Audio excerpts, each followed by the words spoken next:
Salut les chums, c'est Gab du Rien que c'est une brosse podcast. Aujourd'hui, à l'émission, je reçois Nicolas Bernier, cofondateur de chez Canton Brasse. Salut Nick, ça va bien? Yes, oui. Et toi, mon cher? Ça va très bien, je suis très content de t'avoir à l'émission. Aujourd'hui, on va parler de sour parce que c'est un Oh sujet oui. que tu aimes beaucoup. C'est des bières que tu aimes beaucoup aussi, de ce que j'ai compris. Fait que Uh-huh. j'ai plein de belles questions pour toi là-dessus, mais en premier, parle-moi donc un peu de Canton Brasse.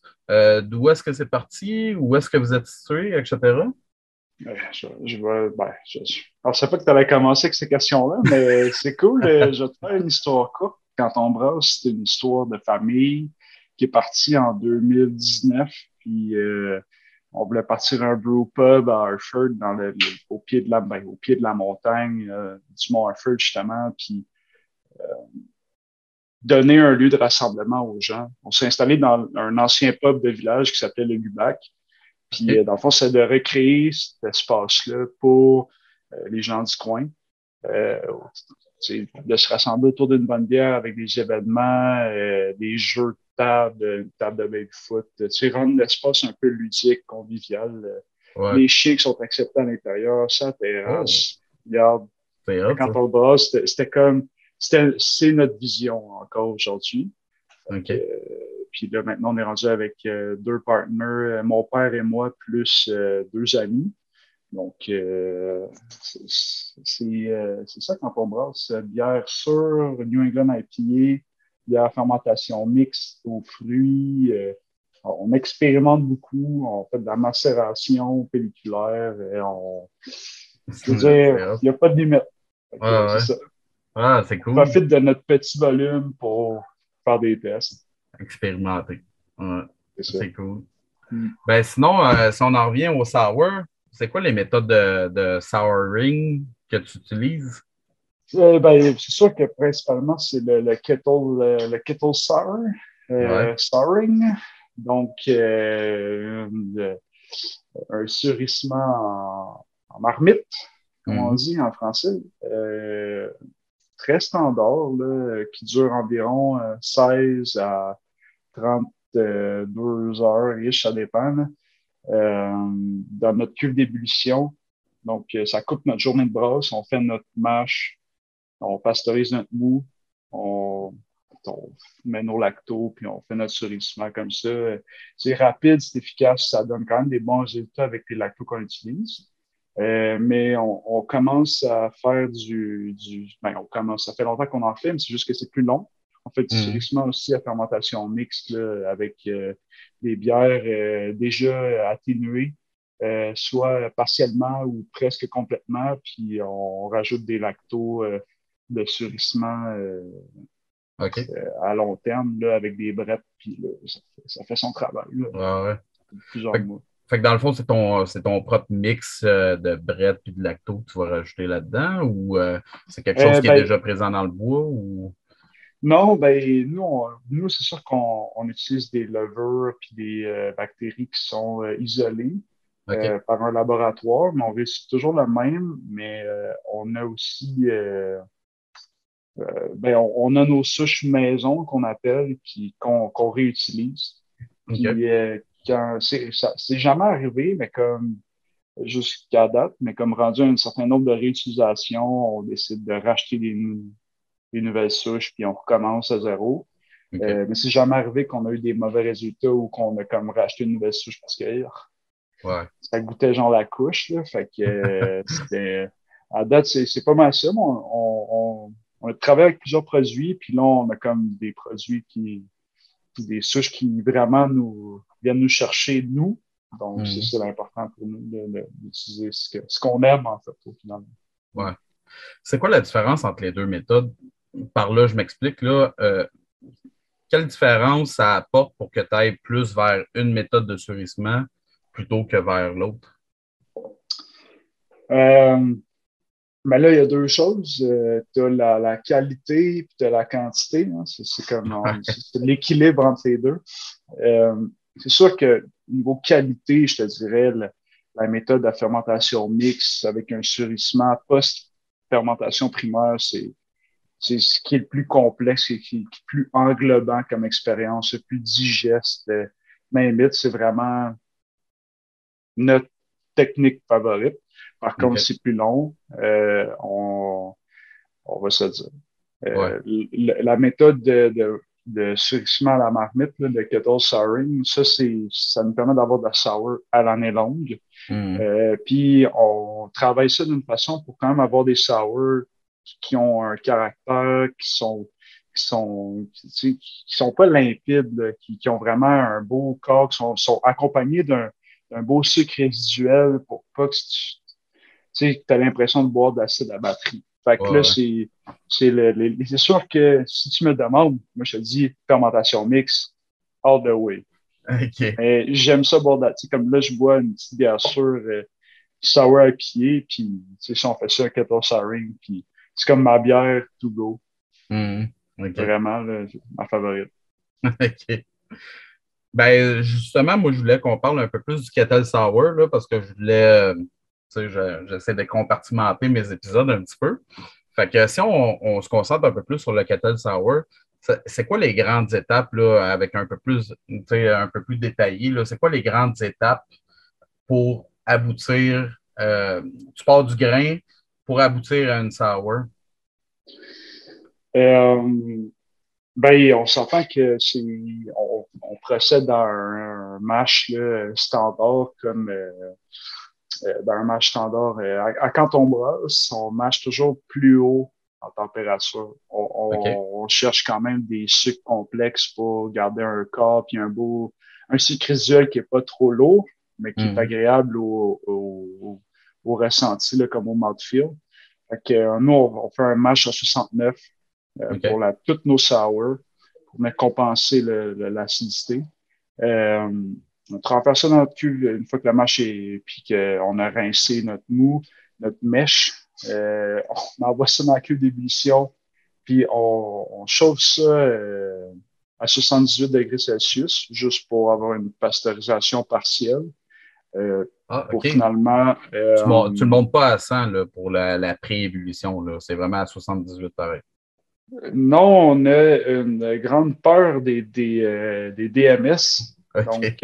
moi, je préfère, je me dis qu'à 78 degrés Celsius, pendant 5 minutes, 10 minutes, c'est en Mhm. masse. De toute façon, nous, ce qu'on envoie après, dans le fond, on fait 5 à 10 minutes, on refroidit le mou à 40 degrés Celsius.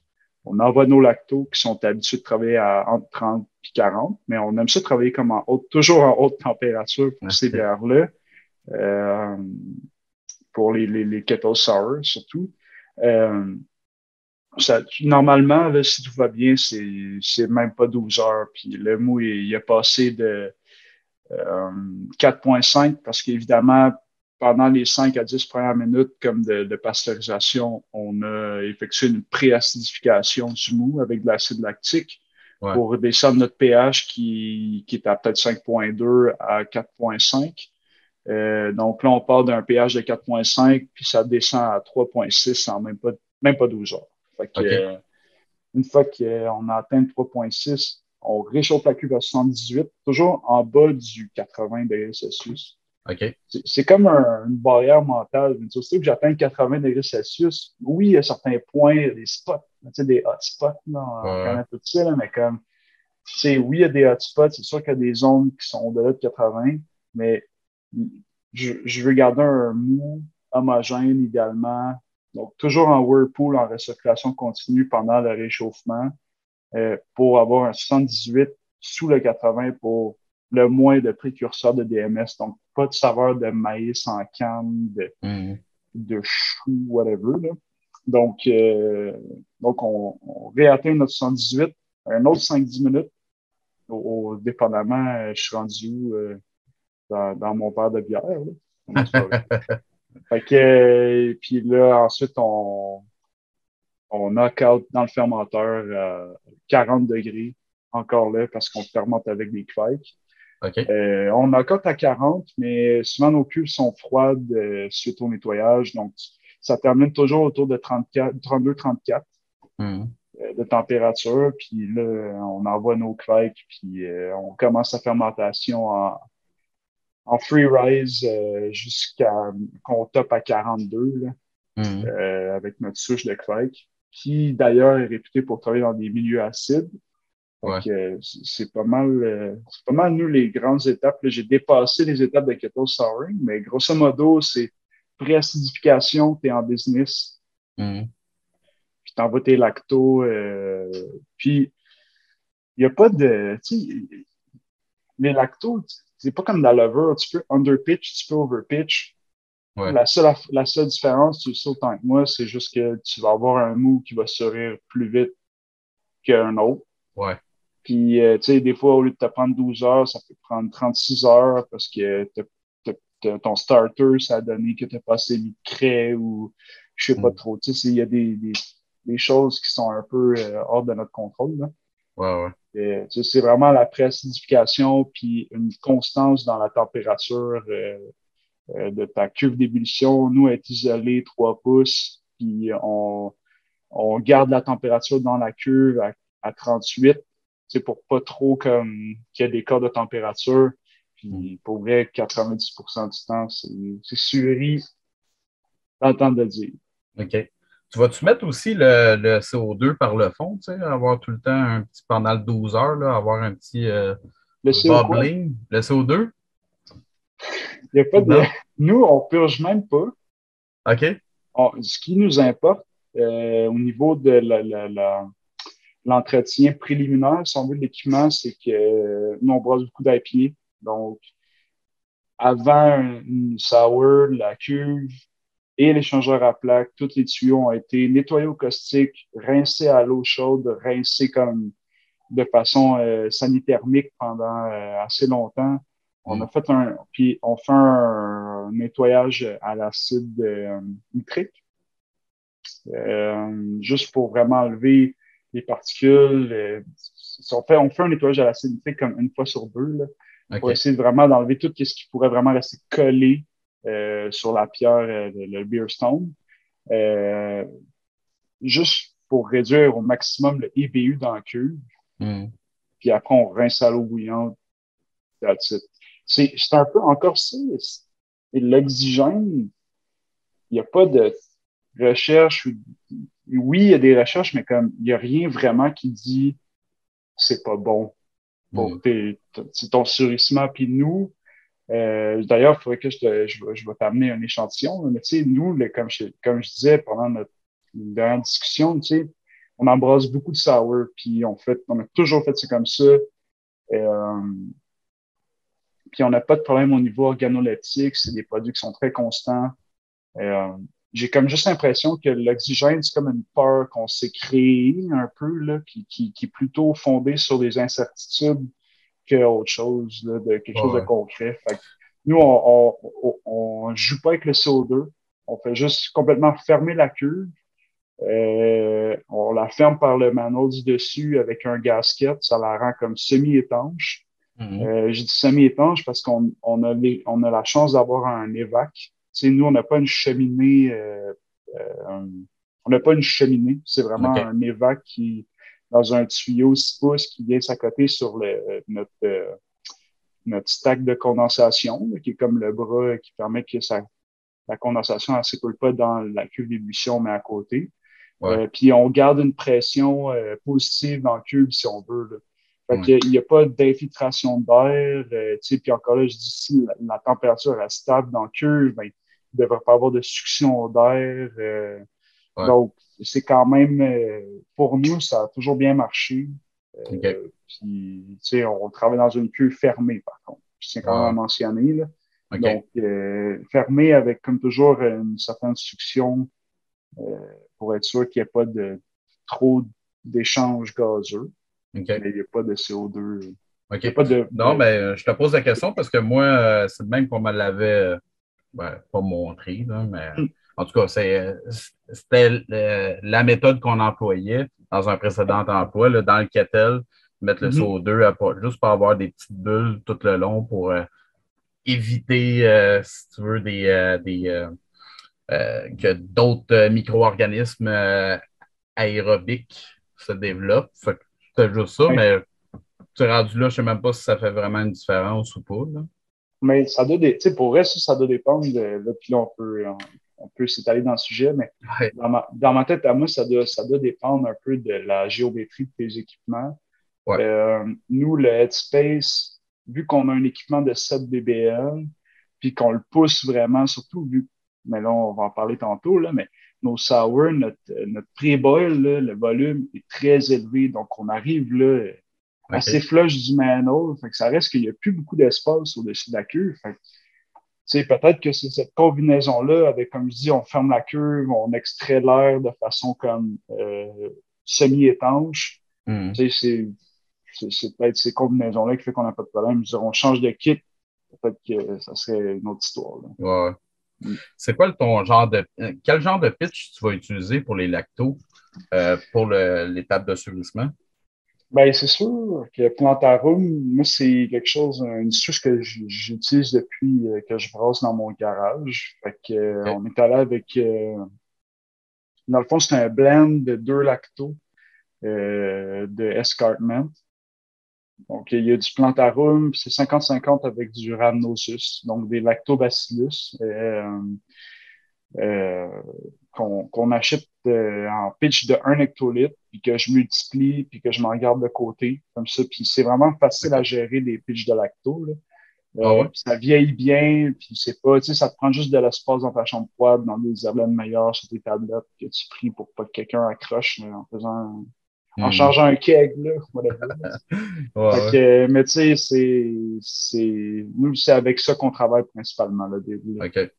sinon, pour le surissement à long terme, là, c'est vraiment un blend de lacto euh, maison que ça fait 1 an et demi qu'on utilise. Puis ça, une fois ou 2, 3 mois, j'ai nourri, puis c'est pour 600 litres 2 fois par année qu'on les utilise. Fait que, ça, je suis conscient que de toute OK. façon, c'est comme au gré de la saison. Là, ça, Ouais, ouais. à la main. Mais faire des starters de lacto, c'est-tu. Parce que tu sais, j'ai jamais essayé ça, là. C'est-tu la même chose qu'avec des levures, mettons? Tu passes ça dans le mou, puis tu les laisses se propager, dans le fond, c'est ça? Bon, ben, principalement, c'est la même chose. Par contre, tu vas vouloir enrichir ton eau avec de la craie. OK. Euh, en fait, c'est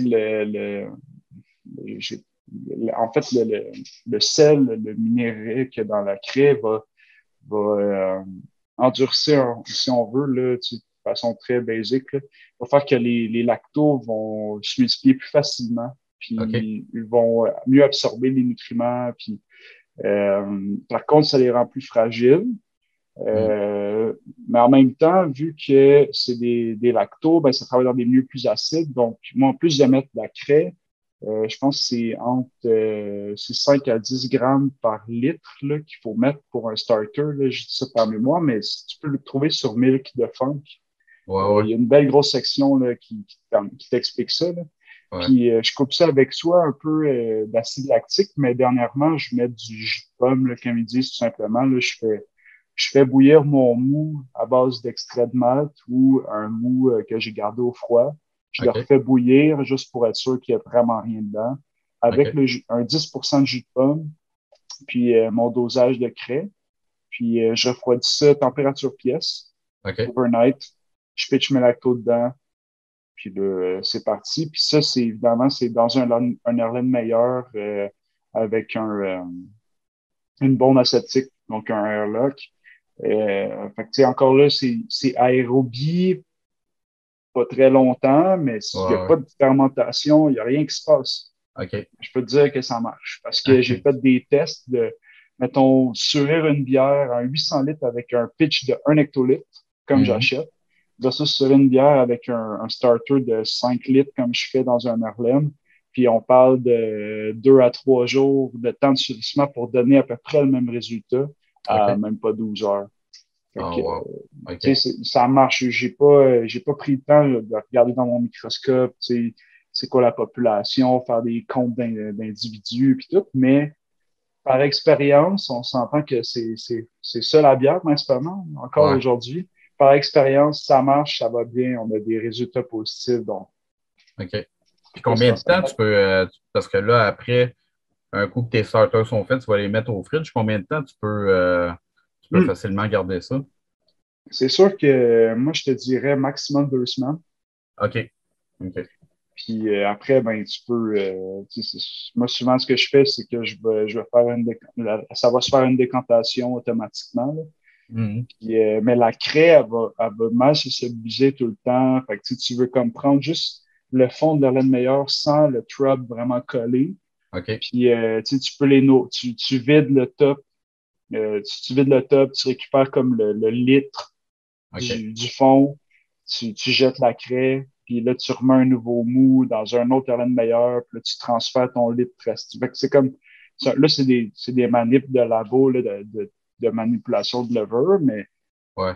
je te dirais 2 semaines au froid, t'es chill. Après, c'est sûr que faut juste t'y renourrir. Mhm. Si tu travailles dans un environnement avec une torche, puis tu fais attention pour pas cracher dans tes équipements, là. C'est comme de rester propre un minimum, puis d'avoir des gants propres, puis de faire des manipulations rapides, efficaces, mais t'auras OK. pas de problème. OK. Là, je vais te poser des questions sur les spécifications, mais on en a déjà pas mal parlé, mais il y a juste une affaire. Dans le fond, premièrement, le temps, là, toi, dans le fond, tu veux descendre ton pH autour de 3,6, c'est ça? Dans ton mou, là, dans le fond, après l'étape de surgissement, c'est ça? Fait que dans le fond, tu attends jusqu'à temps que tu tombes à 3,6, puis après ça, tu startes le board. Ouais, puis OK. c'est comme je te dis, normalement, je prends 3 échantillons. Mhm. Euh, Puis, ultimement, je fais comme la moyenne, mais normalement, je te dis, ça me prend, j'attends vraiment 3,5, 3,6 parce que j'ai remarqué une tendance qu'on dirait que là où est-ce que je prends mon échantillonnage, c'est plus sûr que le reste du mou.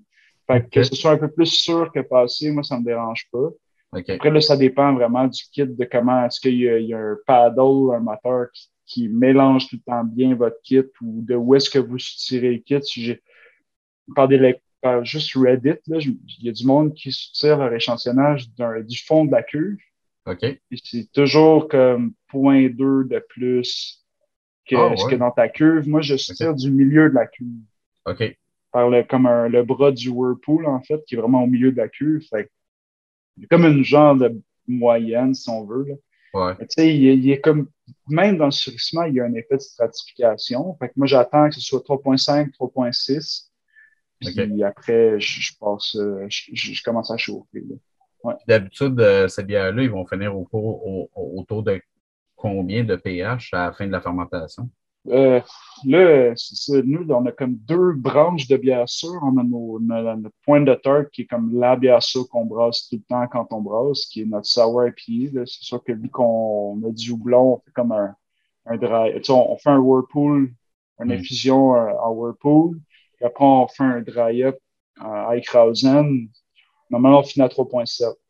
OK. OK. Tu sais, ça monte un peu le pH. Puis là, après, notre autre gamme de sour, c'est tout ce qui est nos bières fruits, soit smoothie ou juste de fruits.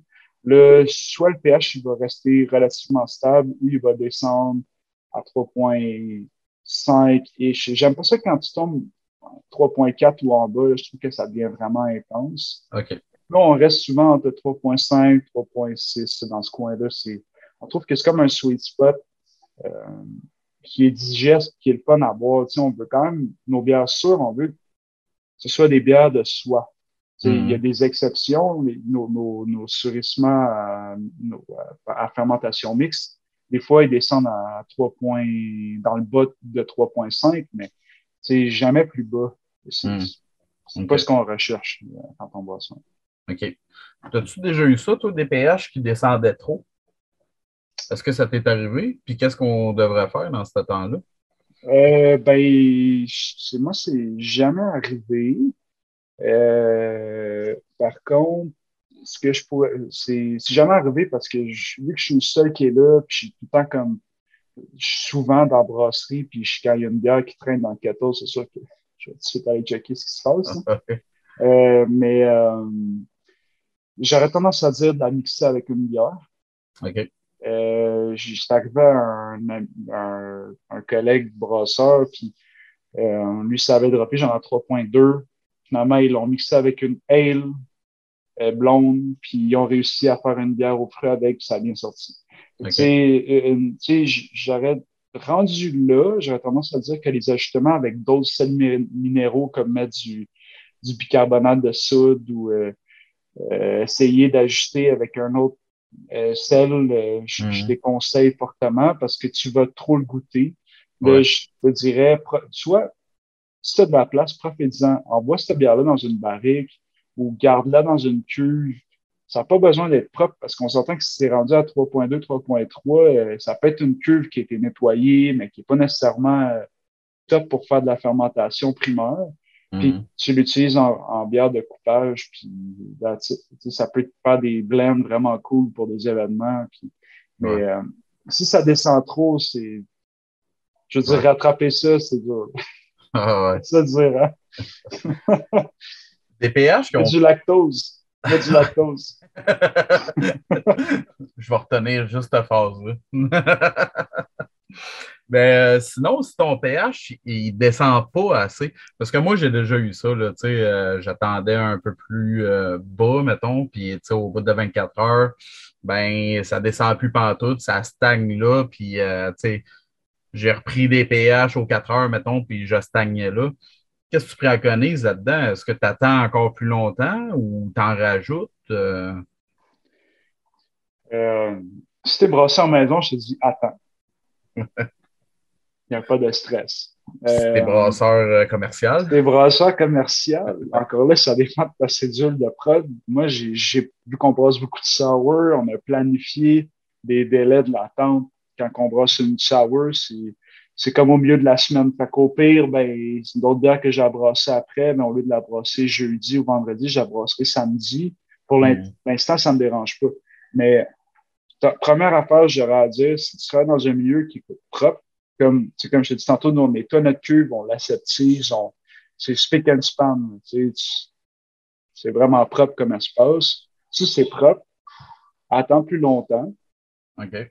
rajoute un pitch. Moi, j'ai des pitchs de suicide. Fait que, au pire, même s'il n'est pas assez gros, c'est comme pas un starter, mais juste un pitch, ben, rajoute un pitch, ça va Hmm. aider. Ou sinon, des fois, tu te dis, bon, ben, je veux juste être sûr, tu te pars un pitch après 24 heures, un pitch, mettons, ça y prend 12-16 heures à partir, tu l'envoies 12-16 heures plus tard, puis au lieu de vider une bière dans le drain ou de l'ajuster avec l'acide lactique, qui est, à mon avis, si tu fais pas ça, là, ben, tu vas en avoir une. Dans le pire des cas, encore là, si c'est de 0,2 qu'on parle, parce que toi, ta fiche de produit, elle dit, moi, il faut que mon produit soit à 3,4 puis à 3,6. Mais le rendu là, juste avec de l'acide lactique, puis finis ta brosse. Ouais. Je pense que le gros du travail va avoir été fait. Après, ça dépend du jugement du brasseur, mais aussi de sa vision. Mhm. Moi, j'ai déjà fait des affaires, là. C'est ça. On a tous déjà fait des affaires. Ouais. Ouais. On va arrêter ça là. Non, OK. moi, je dis souvent la patience. Le mot-toi quand on brasse, c'est ça va se replacer, sans farce. Là. Puis la majorité des cas, quand tu travailles bien, puis tu fais attention, puis tu es minutieux, ou pas minutieux, mais rigoureux dans tes méthodes, ben après, c'est juste le temps qui va faire la job. Mhm. C'est sûr que s'il fallait que je brasse ça tous les jours, j'aurais pas le même discours. Ouais. Ouais. Pour les levures, là, ben là, tu en as parlé un petit peu tantôt avec les Grecs là, qui se comportaient bien, mais as-tu déjà eu des problèmes de fermentation dans des bières sûres? Est-ce que tu fais un Ouais. conditionnement des levures en pH plus bas ou parce que j'avais déjà entendu parler de ça, là. Je pense qu'il y a des places qui font ça, ils vont conditionner vraiment la levure à l'avance dans un pH plus bas. Comment ça marche, toi? Ouais. Nous, quand on brosse, on a l'habitude de récupérer nos levures. OK. Puis dans le fond, on travaille avec la même souche de levure pour nos bières sûres puis nos bières houblonnées, sauf que nos bières sûres, qu'on achète la souche zéro qui arrive du labo, ben, ensuite, on l'envoie dans un milieu sûr, Mhm. un milieu surette, je devrais dire, là, dans ce cas-là. Puis, on la récupère, puis elle reste toujours dans un milieu avec un taux, dans le pH qui est plus bas. Fait OK. que, elle, d'emblée, est conditionnée. C'est sûr que OK. si, je sais pas, t'es rendu à la génération 5 d'une lever qui a fait brasser, qui a fermenté des ales, tu sais, de 5,3 à 4,4, 4,5 à chaque fois, ben, là, je te dirais, tu sais, idéalement, il faudrait conditionner ta levure ou t'attendre à avoir une fermentation plus lente. Moi, c'est arrivé que j'ai pas eu le choix pour plusieurs raisons, là, que j'ai pas réussi à récupérer ma levure, nous, on l'appelle la levure A, OK. qui travaille dans deux fermenteurs, mais une de bière sûre et une de bière houblonnée. Donc, j'ai dû réutiliser la levure A du fermenteur houblonné pour brasser une bière sûre. Mhm. Euh, puis là, ça a duré, c'était long. C'est pour des bières que j'ai atteint une atténuation en 4, 5, 6 jours. Ben là, ça m'a pris comme 2 semaines. Puis j'ai dû comme repousser la levure du fond pour la renvoyer dans la cuve, puis essayer de OK. réchauffer la cuve, puis des choses comme ça. Ouais. Mais depuis qu'on acclimate notre levure Dès le de sa début. naissance, là, ouais, c'est Ouais, ça, si on veut, ben là, le pour vrai, on n'a plus de problème. ouais. Puis OK. même que là, on est rendu genre à génération 9 de notre levure A sour, si on veut. Mhm. Puis, va bien encore. Fait que nous, on va l'étirer Ouais, jusqu'à ouais. jusqu'à ce que Dieu voudra, tu sais. Fait que OK. puis c'est ce que j'ai remarqué aussi souvent, c'est notre levure qui travaille dans le milieu plus acide, elle va mieux se récupérer, elle va mieux se comporter une fois qu'elle est habituée, elle va fermenter vraiment rapidement, puis elle va flocculer rapidement, fait qu'elle va être facile à récupérer, facile à gérer. OK. Mais tu sais, ça, c'est la levure que nous, on utilise à Canton Brasse pour les bières sûres. Puis OK. pour vrai, on n'a que des bons résultats. Puis étonnamment, c'est pas une levure qui est populaire. Fait Mhm. que tant mieux pour nous, parce qu'on a une certaine signature, mais en même temps, tu sais, je veux dire, il y a plein d'autres brasseries qui gagneraient à utiliser cette levure-là. Fait que, Ouais. c'est sûr que c'est dur à dire. Une levure, comment est-ce qu'il se comporte, il y a c'est multifactoriel. Euh, mais nous, tu sais, on brosse à chaque semaine, maximum aux 2 semaines. Fait que nos levures, ils restent pas longtemps dans le champ froid dans la période de dormance. Fait qu'ils sont OK. récupérés, puis c'est la clé. OK. La consistance ou la La constance. constance, ouais. La consistance, c'est pas la même chose. Non, pas bien, ben. Non, c'est vraiment la constance. Ouais. Puis de A à Z. Fait que, tu sais, c'est le Hmm. secret, je pense. Mm. J'ai une question qui me vient à l'esprit. Eh bien Vas-y, sûr, mon là, gars. dans le fond, quand on en parle, là, c'est un maudit casse-tête, pareil. Pourquoi tu te casses la tête à faire ça? Parce que t'en fais pas mal, là. Pourquoi tu fais ça? Ouais, pour moi, c'est pas un casse-tête, mais OK. je comprends la question, là, mais moi, tu vois, je sais comme un break. OK. C'est moi le brasseur, en plus, je suis propriétaire. Fait que, tu sais, bien sûr que dans cédule, une fois 2 semaines, ben, c'est 2 demi-journées. Regarde, j'ai le temps de faire la comptabilité le matin, j'ai le temps de faire des trucs, je suis pas stressé. Mardi, mercredi, là, c'est les journées de brasse pour les biasseurs. Puis pour moi, ça me permet de faire autre chose, tu sais, mais de brasser une bière. Mhm. Euh, c'est- Ça reste que c'est un produit qui encore aujourd'hui est un peu particulier, hors du commun au niveau de la fabrication. Il y a plein d'autres façons d'avoir des bières sûres sans faire de kettle souring ou de fermentation mixte là, avec un surgissement à long terme. Là. Maintenant, tu sais, ils font comme des blends de Kveik ou de levure saison qui fermentent à très haute température. Puis en même temps, t'as les lactos comme un multi-pitch. Là. Fait Ouais. que, Mais moi, je te dis, pourquoi se casser la tête? Parce que les gens aiment ça. Mm. Je veux dire, il y a une forte demande pour les bières sûres, puis quand elle est bien faite, tu goûtes la différence. Tu sais, puis comme j'ai énuméré plus haut, tu sais, c'est pas nécessairement compliqué. C'est, c'est du temps, puis c'est une gestion un peu différente de ta production, mais c'est pas plus compliqué qu'une bière normale, en Mm. fermentation alcoolique standard. Puis moi, ça me donne des journées que je peux devenir multitâche. Non, mais c'est vrai, tu sais, Ouais, parce que ouais, au je suis lieu bien de faire d'accord. Ouais. 3 journées de brosse non-stop, puis après, il faut que je fasse comme des commandes d'inventaire, puis de la gestion de production puis d'entreprise, mais ça me permet de comme avoir une belle semaine plutôt équilibrée. Puis ça fait un menu équilibré puis une variété équilibrée pour les clients parce que quand tu as des bières sûres sur le menu, tu vas aller chercher une clientèle qui est pas nécessairement une clientèle de bière typique. Fait que Ouais. c'est vraiment un atout, à mon avis, pour le casse-tête que c'est. En réalité, pour moi, c'est Ouais. pas un casse-tête, Ouais, ouais.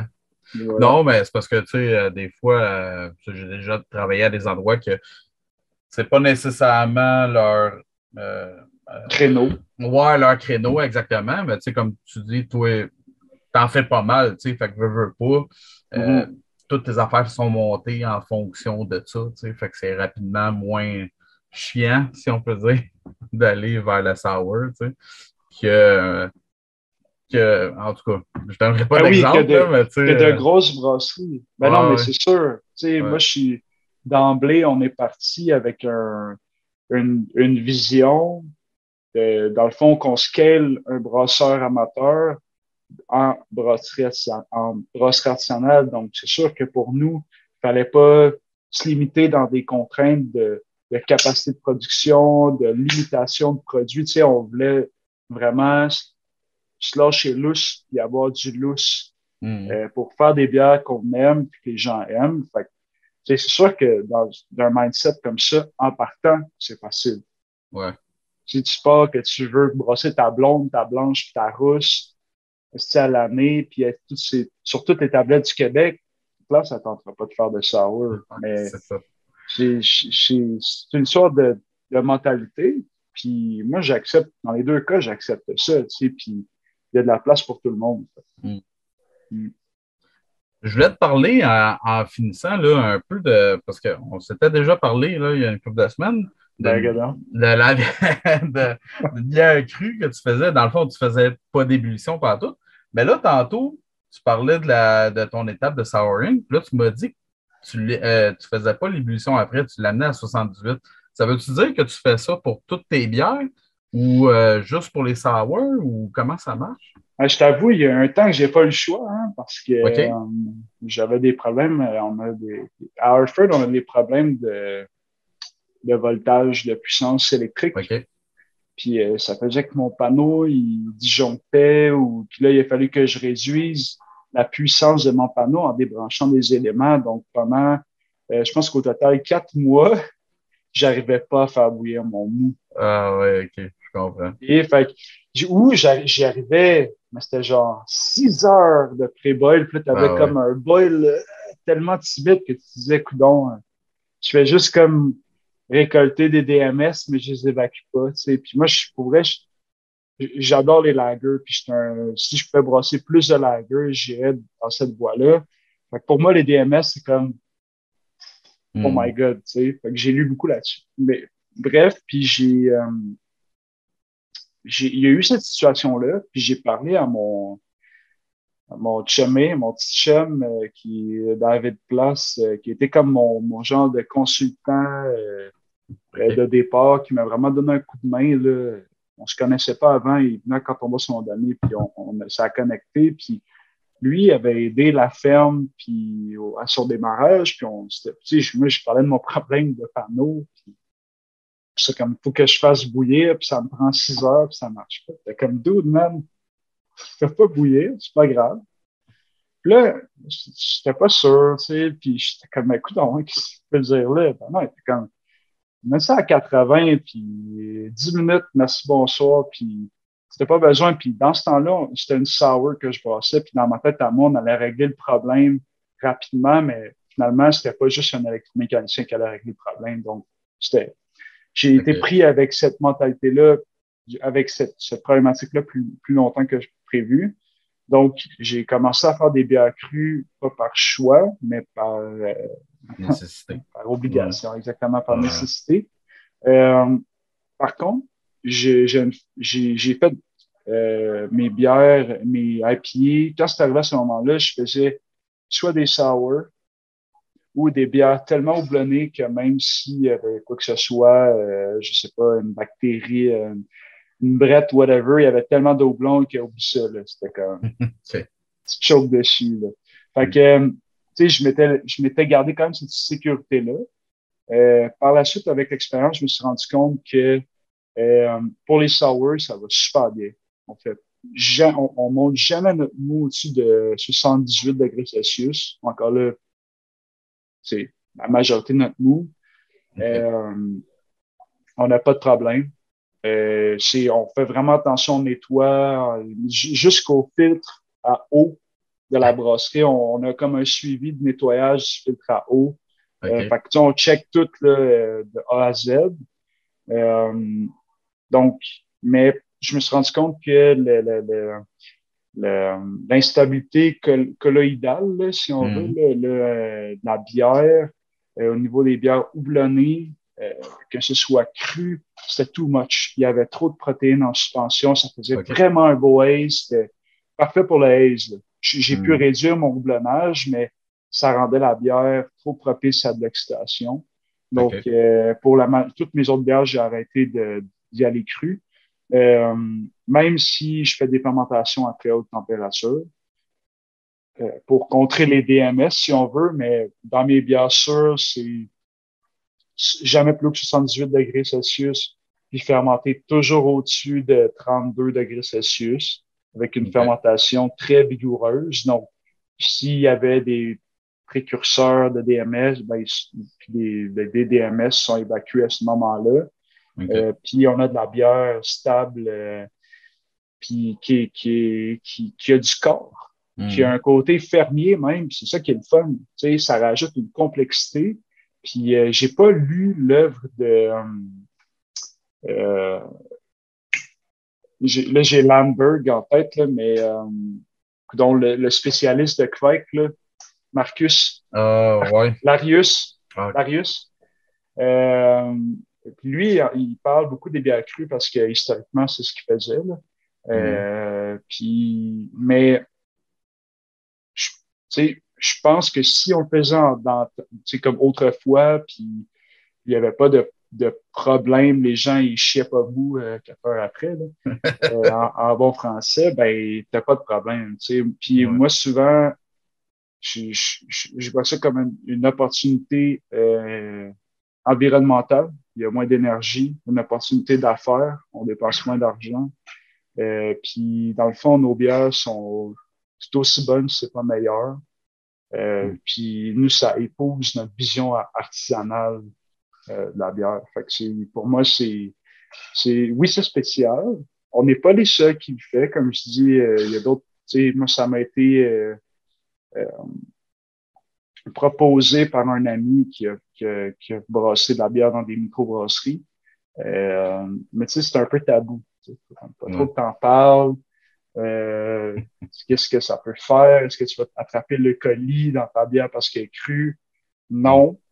Tu peux quand même l'attraper, le colis, dans ta bière, même si c'est pas cru, si tu fais pas attention. Je pense que le truc, c'est de rester, c'est les bonnes vieilles bases de bonnes pratiques de brasseur. C'est de travailler dans un milieu propre, puis de nettoyer ses équipements, puis d'être proactif dans l'entretien de ses équipements. Je pense que de brasser de la bière crue, dans le fond, ça peut devenir un atout parce que tu es plus vigilant. C'est ça qui est le fun. Ouais. C'est le fun, mais c'est pas le fun. Mais j'aurais tellement aimé ça de parler il y a une couple d'années parce que j'ai eu le même problème. Moi, j'avais eu un boiler qui a sauté. Puis un Fait que tu boiler. chauffais plus tes cuves. Non, ben, on avait loué un boiler pas assez performant, électrique. Puis Ah là, ouais. ça me prenait, là, je te dis, faire 20 degrés. Je pense que vers la fin, j'étais rendu à pas loin de ça, 5-6 heures. Là. C'était l'enfer. Là. Je capotais. Fait que, à ce moment-là, avoir su ça, il y a peut-être des petites modifications qu'on aurait apportées. Là, tu sais. Hey, c'est sûr qu'il y a de la. Le timing était là. Tu sais, j'ai été Ouais, accompagné par les bonnes personnes au bon moment. ouais. Mais on dirait que quand David m'a dit ça, après j'ai comme flippé, là, j'ai tilté, puis là tout était cru, puis là j'étais comme ah, cru c'est la vie là. Les boils, no boils, tu sais, c'était comme je m'en crissais, puis j'étais comme yes c'est cool. Je peux comme attribuer plus de temps à faire autre chose en entreprise, à ma vie personnelle, tu sais, c'est comme finalement non, c'est pas Non, nécessairement un miracle, mais ouais, pour certaines bières c'est parfait, puis je pense que faut trouver comme le sweet spot. Puis je pense qu'on l'a trouvé à Canton Brosse. Puis c'est pour ça que j'invite les gens. Tu sais, toutes nos bières sûres sont tous crues. Fait que, tu sais, c'est vraiment, pour ça, c'est intéressant. Puis on le ouais. mentionne pas, comme on dit. Tu sais, on est un peu gêné. C'est un peu comme, ça Ouais, paraît, mais, tu sais, ça peut mais, paraître mal pour les mais je pense qu'à gens. un certain je pense, rendu où est-ce que les clients sont dans leur. Tu sais, ils savent comment c'est brassé, puis tout, ça peut devenir facilement un outil marketing, tu sais, de rajouter ça sur tes produits. Tu sais, Ouais. si tu l'amènes avec de de l'enseignement, si tu veux, à tes clients, Mhm. ça peut devenir un bel outil marketing aussi là-dedans. Ouais, définitivement. Hmm. Il y a de quoi Il y a de quoi à à faire. éduquer puis à démocratiser la bière crue. Définitivement. Ben moi, j'ai fini avec mes questions. Pour terminer, as-tu des plugs? Qu'est-ce qui s'en vient pour quand on brasse? Qu'est-ce qui s'en vient? Ben, le troisième anniversaire qui va avoir lieu début mai. Ça OK? va être des produits houblonnés, des bières sûres, évidemment. Puis, on va vider notre foudre qu'on vide une fois par année. OK? Donc, encore là, une bière sûre à fermentation mixte euh, qui a été fermentée et vieillie en foudre allemand. OK? Euh, Puis, non, on va sortir du beau stock, là, puis des nano-brassins, là, je devrais-je dire, en bouteille, puis un casque d'une lager qu'on a brassé ensemble, là, les gars d'équipe. Fait que comme, OK? c'est un anniversaire modeste. On va OK? avoir peut-être un beau line-up d'environ 10 bières nouvelles sur le menu spontanée ou récurrente saisonnière, là, mais OK? il y a du beau stock qui s'en vient quand on brasse pour le début du mois de mai pour affronter là, la saison estivale.